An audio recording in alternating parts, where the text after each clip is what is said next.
Obrigado, Ramon. Obrigado pelo convite e pela oportunidade novamente em poder estar apresentando um conteúdo para as pessoas. Espero que seja relevante, né? Nesse novo. Espero que não dure tanto tempo assim. Afinal, esse novo normal, a palavra que eu não gosto muito de falar. Acho que a gente vai falar um pouquinho sobre isso, tá? Então, eu trouxe aqui um assunto que é esse trabalho remoto, né? Ou seja, temos o trabalho remoto, equipes descentralizadas e o papel da tecnologia. E como processos, né, e ferramentas têm ajudado, né, as agências, né, e sempre eu vou falar aqui sobre a minha perspectiva, o meu olhar, o meu conhecimento, né, do que eu vivi e do que eu troco com equipe, pessoas e outras agências. Então, eu acho que isso é nesse universo que eu quero falar. Primeiro, a gente tem que trazer um dado muito importante, que a gente está no meio de uma pandemia, e os últimos números mostram 140 mil mortes, 4,7 milhões de novos casos, e a gente está falando um aumento no desemprego de 31%. Isso é muito, muito sério. Então, a gente não pode deixar de olhar para esse contexto, para esse número, porque a gente precisa entender que a gente está num cenário diferente, num cenário muito atípico, né, de décadas, né, que a gente não tinha uma pandemia, né, e de repente a gente está vivendo isso. A gente só leu e a gente está vivendo isso. Então isso é muito importante pontuar para saber que em contexto a gente está.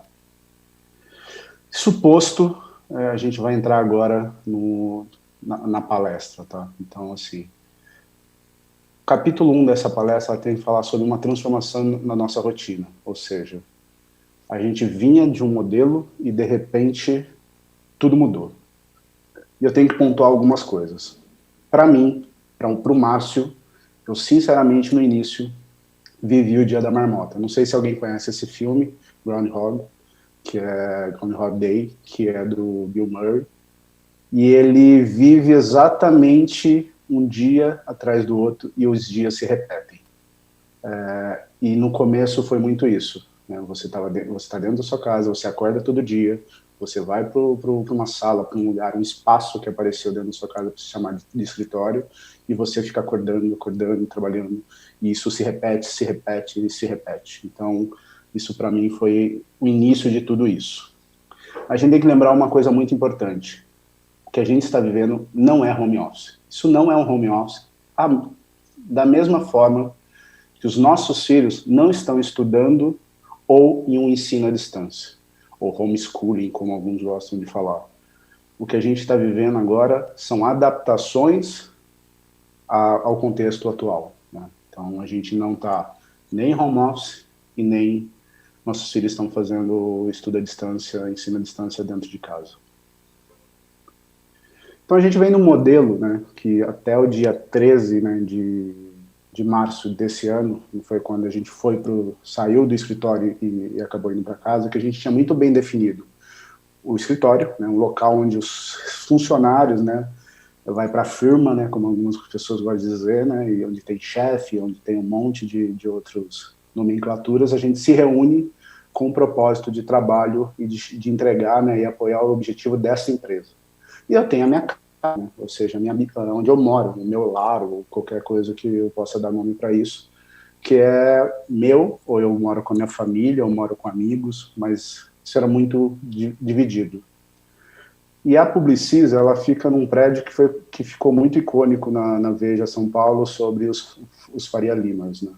Então a gente tinha um escritório, né, onde fica também a XP e outros escritórios, né, e outras empresas grandes. Então você tinha um escritório e 400 pessoas dentro desse escritório. E de repente nós fomos forçados, né, a sair desses escritórios que continuam existindo nesse escritório, 100 pessoas, e a gente tem 400 office homes. Mas mais office homes, que é, né, espalhados pelo Brasil, o que é office homes, né? Como eu disse, a gente não vive um home office, porque o home office é uma coisa muito bem estruturada. Você organizou, você pensou naquilo, você tem um espaço, você tem o seu local, você tem estrutura, você tem infra, você tem tudo, né? Uma boa internet, ou seja, você se preparou para aquilo, você optou por aquele modelo de trabalho, né? E se preparou para isso. Então, quando você olha o home office, você fala, nossa, espaço lindo, bonito e etc. Né? E a gente tem um office home, que ele é baseado no caos, né, na adaptação da noite para o dia. Né? A gente adaptou os nossos lares, né, as nossas residências, a nossa casa, para comportar um escritório, e não o contrário. Né? Então, a gente realmente vive isso.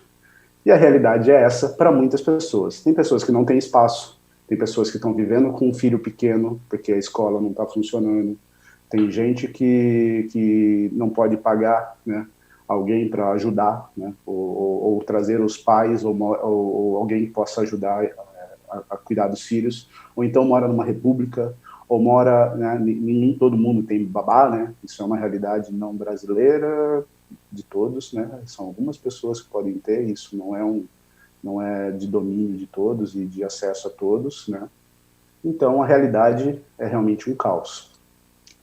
E aí a gente fala muito, né, novo normal, né, e para mim isso não cabe falar muito, porque, sério, novo normal, né, você está no meio de uma reunião, seu filho grita, pai, acabei, vem me limpar, ou então, filho, não desliga o microfone, vai brincar com seu irmão, né, então a gente começou a ter outras novas realidades, né, desculpa, gente, é que estão fazendo uma obra aqui do lado, aí muta o microfone, então a gente começou a ter que conviver com esse ambiente, né, ou então, né, você começou a viver um novo normal estranho, né, que é as pessoas tendo burnout, né, as pessoas se sentindo sozinhas, as pessoas não aguentando mais, né, ficar em casa.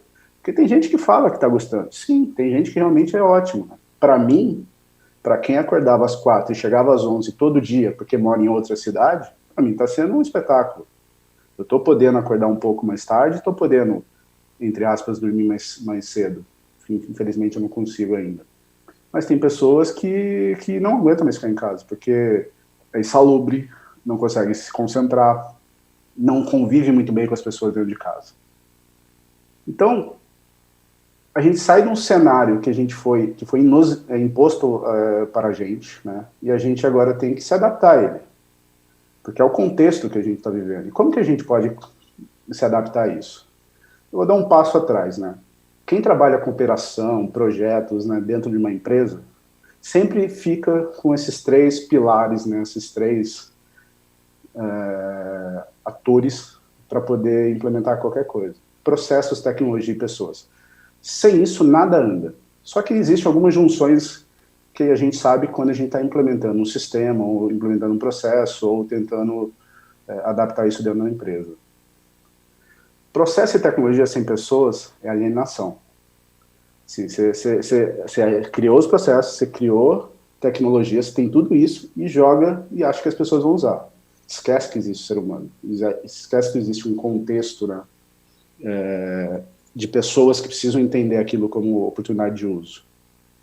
Mas você tem pessoas e processos. Se você só tem processos e só tem as pessoas e não tem tecnologia, é frustração. Isso não é escalável, tem um custo operacional absurdo, né? Então a gente está começando a viver algo que não é legal também, né? Tecnologia e processos não é legal, processos, tecnologia e pessoas também não é legal, como também pessoas e tecnologia sem processos, né? Tá errado aqui no slide, é um caos automatizado, né? Que adianta eu ter tecnologia e pessoas e não criei processos para isso? É um caos e fogo no parquinho, vamos dizer assim. Então, a congruência desses três é o que é importante. Quando eu tenho processo, eu tenho suporte de tecnologia, eu tenho pessoas entendendo o valor disso. Então, essa junção, esse meio, é onde a gente sempre quis e sempre tenta chegar. E a gente enfrenta, né, ao longo de tempos, né, quem trabalha 1 ano, 2, 10, 20 com isso sempre é uma discussão, seja numa agência, seja numa empresa de tecnologia. Né? Já trabalhei em empresa de tecnologia e também tenho bastante tempo em agência cuidando de operação. A gente sabe que quando a gente fala de ferramentas, né, processos dentro de uma agência, quando você fala de uma agência, né, eu já trabalhei na Publicis, na Crispin e na FCB também, a gente tem os arquivos na nuvem, né? O que é o arquivo na nuvem? É o password, né, a senha que você deixa na sua máquina quando você tira férias, né, quando você vai almoçar, ou então aconteceu algum problema, alguém precisa acessar sua máquina porque você está doente, tem sua senha ali disponível para alguém acessar, né? Isso é comum. né? Ou então você vai trocar arquivos, né? Nossos arquivos na nuvem vêm no pendrive, né? Então, assim, isso é uma realidade que a gente vive, né? Há alguns meses atrás isso era comum. Ou então, controle de projetos, né? A gente tem controle de projetos, atividades, dados, a gente controla, tem cronograma, tem tudo. Mas tudo que conversa é feita uso excessivo de e-mail, né? Conversas que deveriam estar documentadas, deveriam estar estruturadas em algum lugar de acesso e democracia para todos, a gente não tem isso, né? Isso é muito comum em alguns lugares. E a comunicação estruturada, né? A gente tem comunicação estruturada antes da pandemia, isso era comum, né? A comunicação estruturada era o uso do WhatsApp, né? Era um caos, né? Todo mundo conversava, era áudio para cá, áudio para lá, todo mundo gritando nos grupos do WhatsApp. Então, assim, isso realmente era uma realidade de uma agência, para algumas pessoas mais, para outras pessoas menos, mas era uma realidade. E aí, a gente traz aqui eu trago aqui um slide que ele fala um pouquinho assim, cara, quem de fato fez essa transformação, né, esse uso de ferramenta dentro da agência? A agência por muito tempo falou sobre transformação digital, vendeu isso para cliente, falou, mas ela mesma demorou para olhar para dentro e falar, transformação digital, né? Vamos aplicar no meu negócio, né? Conhecer os meus clientes, conhecer meus dados, usá-los, usar ferramentas e etc. E aí você fala, tem que vir de cima para baixo, CEO, é o CTO, é o cara de innovation. E aí vem um tal de Covid aí e deu uma rasteira em todo mundo, né? Se você fizesse um projeto e colocasse como risco lá coisas que poderiam acontecer, jamais você ia colocar como pandemia para poder ferrar o seu negócio, seu projeto. Então, a gente veio com algo que acelerou. Mas tem um porquê, né? Então, quando a gente olha para a tecnologia de adoção, né, o ciclo de vida disso, né, para qualquer coisa, tecnologia, produto, serviço, você sempre tem os inovadores, que é uma parcela muito pequena, aí você tem uma curva de quem faz adoção muito cedo, aí depois você tem um platô, né, você começa a ter uma curva e começa a ter uma descendência, que aí sim, em termos de tempo, tá? Você tem esses 34% que são uma maioria, né, que também se adequa àquela tecnologia, e aí depois você tem o restante, né? Isso para qualquer produto.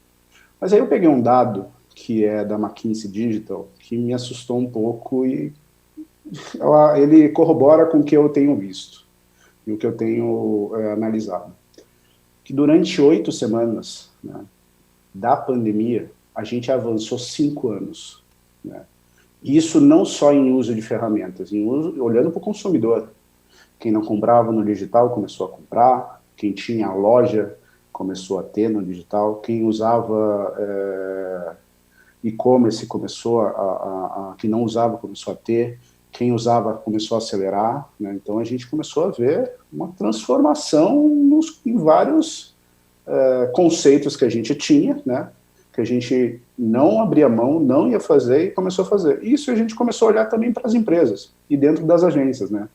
Então, se você olhar, né, o Microsoft Teams, né, dentro da Publicis a gente tem essa ferramenta, o Office 365, então a gente tem o Microsoft Teams, tem o Planner, tem N ferramentas que a gente usa, a gente já estava preparado, a gente só não praticava, porque afinal, outro modelo existia, né, e o cérebro humano, ele tem uma coisa que é muito importante que eu não pus aqui, mas eu vou contextualizar. O cérebro, ele economiza energia. Então, qualquer coisa que eu vá fazer, ele primeiro procura um padrão e aplica o padrão. Se algo é muito complexo e eu demoro muito para resolver, aquilo é boring, eu descarto e não quero fazer. Se algo é mais ou menos complexo, mas eu resolvo logo, eu até posso mudar, porque eu estou vendo o valor, estou me divertindo e isso funciona. Então, isso é aplicável para muitos. Isso é conceito de game, tá? Então, assim, como que você faz um game ter sucesso? Você não pode ter nem muito coisas complexas, nem muitas coisas fáceis. O que você tem que fazer é um mix disso, sorte e revés, né? Então, você ganha, perde, é difícil passar, mas depois você passa. né? Então, por isso que é muito comum você ver que o jogo da velha não é muito legal quando você é criança, mas a partir do momento que você começa a jogar com seus pais e você começa a empatar, ficou chato, porque vocês já entenderam a dinâmica do jogo e agora não tem mais quem ganha e quem perde, só tem quem empata, porque eu já entendi, ele é muito limitado, mas lá atrás ele fazia sentido quando você é muito jovem. E o mesmo acontece com estudo, adoção de tecnologia, adoção de processos e tudo isso. Então, quando você olha aqui no Microsoft Teams essa curva, né, de 2 milhões de 2017 em novembro para 75 milhões de usuários em abril de 2020, isso deve ter crescido um pouco, mas não achei esses números, mas você vê assim que até novembro, né, antes de começar a falar o assunto pandemia na China, né, pandemia não era nem pandemia, mas um vírus, né, a gente tinha 20 milhões. E, de repente, a gente vai para 75, a gente quase quadriplica, a gente já deve ter quadriplicado esse número em menos de um ano. Então, isso é muito, muito importante olhar como de fato, o que todos nós falávamos começou a acontecer. E aí você também vê um uso absurdo das ferramentas de conference call. Afinal, a gente não está se vendo, a gente não está se encontrando no corredor, a gente não está indo no cliente, a gente não está dentro de uma sala, né? Então a gente tem um uso absurdo de reunião. É reunião para conversar, é um papo, é uma reunião atrás de reunião. Então, pelo menos, você tem umas 2 ou 3 reuniões de manhã, mais umas 4 à tarde até o início da noite ou meio da noite. Então a gente tem trabalhado muito, usado muitas ferramentas, né? E aí eu vou explicar no meu conceito por que isso tem acontecido. Por mais que você tenha mostrado, falado e batido muito nessa tecla. Você definiu os processos. O melhor cenário, você tem os processos na sua agência, você tem a tecnologia, você tem as pessoas, né, dentro de tudo isso, né, você falou para elas, você explicou, você falou por que é legal, por que não é, por que vai mudar a vida dela, mas nunca funcionou. E aí, veio um tal negócio que deu ruim. Quando deu esse ruim, aí sim que foi o que fogo no parquinho, né? Porque o que eu faço agora? Eu fui para casa trabalhar, preciso acessar a ferramenta, preciso acessar os arquivos, preciso do meu computador funcionando. E aí, sim, eu comecei a ver valor para mim. E sim, é egoísta. Eu olhei para mim, eu olhei para o que eu tenho que entregar, e isso resolve o meu negócio, resolve o meu problema e é único para mim. Então, por isso que eu estou usando, por isso que eu comecei a fazer essa adoção. E aí você, dentro da Publicis, a gente tem uma gama de ferramentas. Eu tenho o Teams para poder unir grupos, times, compartilhar, né, informações e conteúdo. Eu tenho videochamadas no Teams. Eu tenho o Planner para poder dividir algum planejamento com o cliente, com uma equipe interna, né, algum processo interno. Eu tenho o Skills, que é a nossa gestão de projetos. E eu tenho o Lion Box, que é em cima do Lion, que a gente tem nossos arquivos na nuvem. Então a gente tinha tudo isso. Baseado nisso, a gente tem um monte de relatório. A gente tem um monte de dado por causa disso. Então o fato de a gente ter a ferramenta, ter os dados, a gente consegue agora olhar para isso de uma outra forma. A gente consegue prever, a gente consegue analisar muita informação, a gente consegue ser preditivo, né? A gente consegue remediar alguns problemas. E a gente começa a olhar também para outras coisas. A gente tem processos de RPA, né, o Robot Process Automation, para o financeiro, e estamos olhando para outras áreas, como planejamento, como criação. A gente está olhando e aplicando algumas coisas muito pequenas de inteligência artificial. Isso é importante. É exatamente olhar dessa forma para poder ver como que a gente pode usar a tecnologia e aliar a tecnologia nesse momento para melhorar tudo, né, para deixar melhor o trabalho, fluir e entregar algo melhor. Ok. Aí a gente continua com o WhatsApp. Isso é comum, isso é do ser humano e isso é uma ferramenta que elas aprenderam a usar. A gente tenta, a gente faz de tudo, mas isso, às vezes acontece de usar dentro do dia a dia. Tem às vezes que você tem que falar com um cliente, falar com alguém que não está dentro da sua ferramenta, uma produtora, ou etc. Não tem problema, mas saber usar o papel dele. Mas tudo bem. Tudo isso, todo esse contexto, o que fica?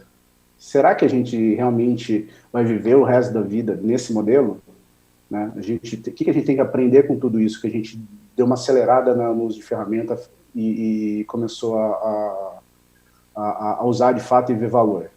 A gente está numa transição. A gente não vai viver desse jeito.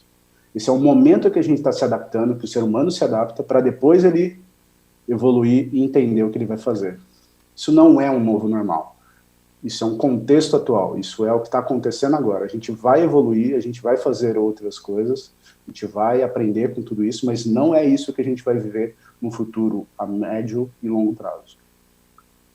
A gente tem que rever nossas certezas. Então, nesse momento, a gente tem que falar assim, será que realmente tudo que eu faço é da melhor forma? Será que como eu relaciono com as pessoas, relaciono com ferramentas, relaciono com a empresa, relaciono com família? É um momento da gente rever tudo isso. A gente tem que ter uma postura de aprendiz, porque toda vez que a gente tem essa postura, a gente está aberto a aprender, a gente está aberto a questionar, a gente está aberto a ouvir as pessoas.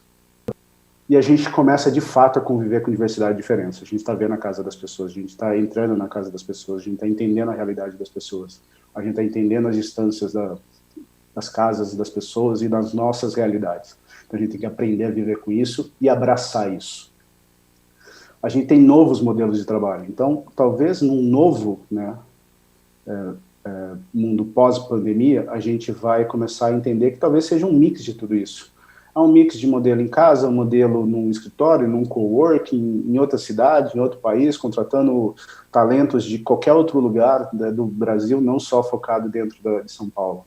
Então, isso é realmente importante a gente não deixar de perder isso, porque se a gente permitir, quando voltar ao mundo pós-pandemia, a gente pode voltar a estar casado. Então, a gente precisa tomar cuidado. Era isso que eu queria falar, que está meu LinkedIn, está também meu Instagram, e quem quiser poder falar comigo, eu vou abrir agora para perguntas, se alguém quiser perguntar, cutucar, agradecer, xingar, estou aberto para tudo aí. Muito bom, Márcio. Demais sua palestra, cara. Brigadíssimo sempre pela tua presença, sempre uma pessoa incrível que compartilha sempre coisas muito legais aqui, reflexões muito poderosas. Agradeço muito a tua palestra e valeu demais, cara. Brigadão. Desculpa, eu falei rápido, vocês não vão ver. E é isso aí, gente. Brigadíssimo e nos vemos daqui a pouco na próxima palestra. Até já!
O estresse só existe quando as coisas estão fora de controle. Conheça o HunHunit, uma ferramenta de gestão que te ajuda a organizar o fluxo de trabalho da equipe e a mensurar o tempo que ela investe nos projetos e clientes.